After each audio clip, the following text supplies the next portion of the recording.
জনগণ ও গণতন্ত্রের স্বার্থে সংসদ সদস্য হিসেবে শপথ নিতে চান একাদশ জাতীয় সংসদে নির্বাচিত ঐক্যফ্রন্টের দুই প্রার্থী মোকাব্বির খান এবং সুলতান মোহাম্মদ মনসুর।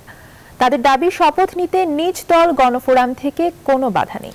তবে দল থেকে শপথ নেওয়ার বিষয়ে এখন পর্যন্ত কোনো নির্দেশনা নেই বলে জানিয়েছেন গণফোরামের সাধারণ সম্পাদক রিশাদ হাসান। জানাচ্ছেন বিস্তারিত।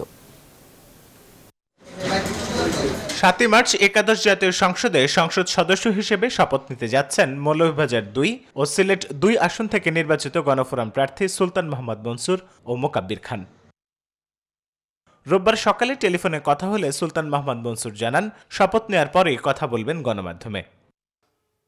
তবে মোকাব্বির খান জানান, দেশের গণতন্ত্র রক্ষা ও এলাকার মানুষের উন্নয়নের জন্যই সংসদ সদস্য হিসেবে শপথ নেবেন তিনি। সংসদের ভিতরে এবং বাইরে যদি জনগণের কথাটাকে আপনার একসাথে বলা যায়, তাহলে এইটা যতটুকু শক্তিশালী হবে। সংসদকে বাদ দিয়ে এই কথাটা যদি বাইরে বলি, সেটার তত মূল্য থাকবে না।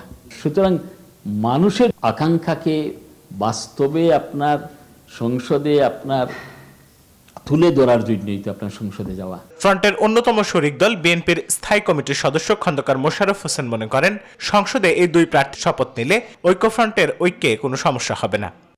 ঐক্যফ্রন্টের দুইজন যাওয়ার কথা ঘোষণা করেছে, এটা তাদের ব্যক্তিগত ব্যাপার। শপথ নিলে জনগণের সাথে প্রতারণা করা হবে উল্লেখ করে গণফোরামের সাধারণ সম্পাদক মোস্তফা মহসিন মন্টু মুঠোফোনে জানান, দ্রুত বৈঠকে বসে দুই প্রার্থীর বিষয়ে সিদ্ধান্ত নেওয়া হবে।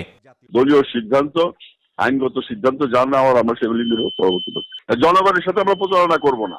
জনগণ যে আস্থা আমাদের উপর রেখেছেন, আমরা সেই আস্থা খেয়ানত করব না। শীর্ষ নেতাদের এমন পাল্টাপাল্টি বক্তব্যে ফ্রন্টের ভাঙন আরো স্পষ্ট হলো কিনা সেটি এখন দেখার বিষয়। রিশাদ হাসান, নিউজ 24, ঢাকা।